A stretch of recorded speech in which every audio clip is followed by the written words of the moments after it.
And Namaste. I have been to India and Nepal many times, and really I saw many monkeys. And in this film, I saw monkeys. They are very fat and really big size.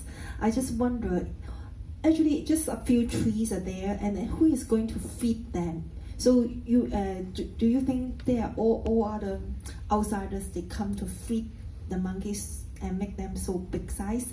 And then another thing is, there is some people, they train the monkey to take away the tourist, something like your glasses or anything from you, and then ask you for money. So what can we do in such situations? Thank you. See, the second situation you say is very familiar, but that happens around temple towns. Because like I said, monkeys are a very religious animal in India. It is not an animal which is frivolous. It's worshipped in various forms. As far as people, because these are government areas, a lot of people come and feed them from the morning till night. There's a lot of food available in these areas. And again, because of it being a religious animal, nobody would harm them. And there are lots of, because there's so many employees, there's small shops, there are people who come every morning and offer a lot of, say, fruits to the animals and things like that, because it's considered also to be a religious duty. And also I think the fact that you see them on the big screen, so they look bigger. Otherwise it's pretty much, they're very normal sized monkeys. Okay. Well, faithful? Did they hurt people or even people before? They do, yes. They look pretty big on screen, I have to say. Yeah, any other questions? 有冇其他問題、其他嘅意見想同導演分享呢？ Prateek, can you tell us a little bit about the final scene, the festival, where Anjali actually mingles and actually becomes part of the crowd, and then he appears in black face paint and somehow has turned his state of mind has somehow changed. Can you tell us a little bit about that, the ending? Yes. A lot of time in films we try and go beyond the written word of whatever is written in the script, trying to evoke a feeling which is outside of the narrative or the story arc of characters. So for me, the degradation or the dehumanization of Anjani and the whole family unit in face of this whatever system is complete when the guy picks up the gun on that contractor. But for me, it also became an idea of how in India we're dealing with a lot of mob violence these days, and we keep wondering, how is a mob created? Who is this faceless kind of all-encompassing violent mob? How do people, these are young people who would otherwise you would find them working somewhere and doing their things, or just very normal people. So we wanted to have an end which sort of was a little unnerving, a little disturbing, because we have seen this character in a sort of a humorous way throughout the film, not violent at all in that sense. And in the end you see a complete celebration of a mob almost, with their face painting. It's like a carnival, but it's also very, to me when I see it, it's a little unnerving, because they seem unpredictable. You do not know what can happen. It can easily go out of hand.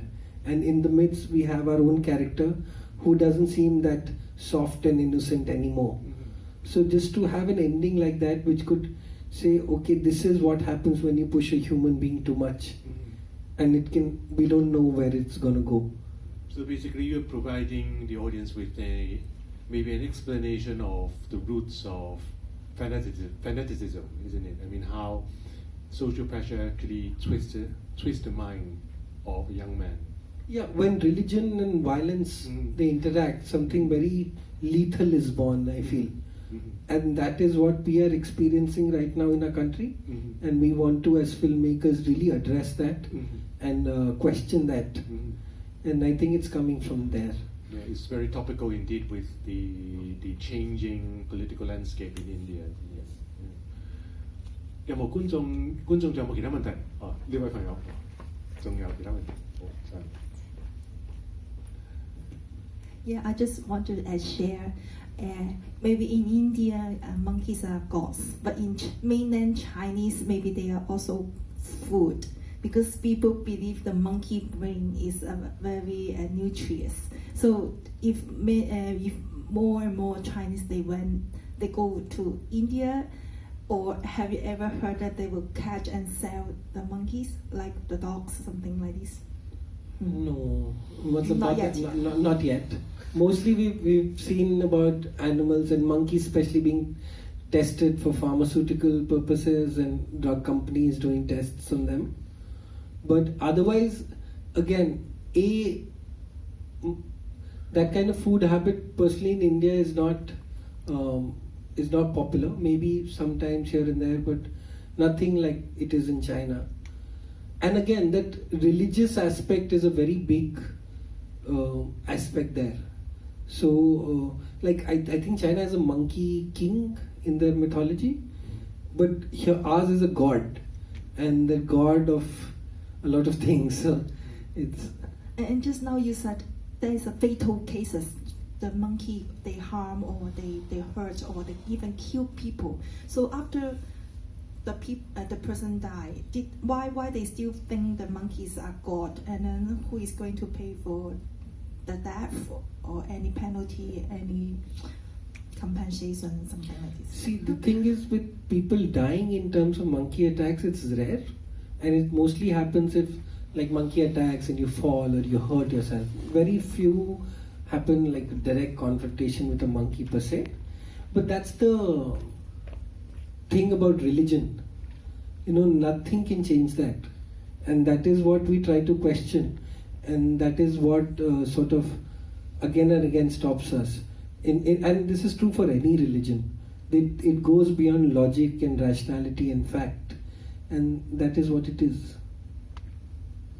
好啦，我諗係啦，其實可能觀眾都有一啲問題嘅，咁但係可能你哋暫時係未諗到，唔緊要，我哋聽日咧仲有一場嘅，咁可以你如果再睇完之後咧，可以再嚟問問題嘅。Because there's actually another screening of Prateek's film tomorrow, so hopefully I'm sure you enjoyed it and you can actually recommend the film to your family and friends.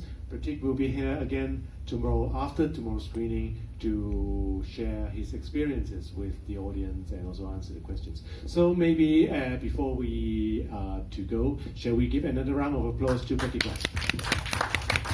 Thank you so much for coming. Thank you all. Thank you so much. Okay. 亦都多謝晒大家嚟到呢個放映與後同行，多謝晒。Thank you very much.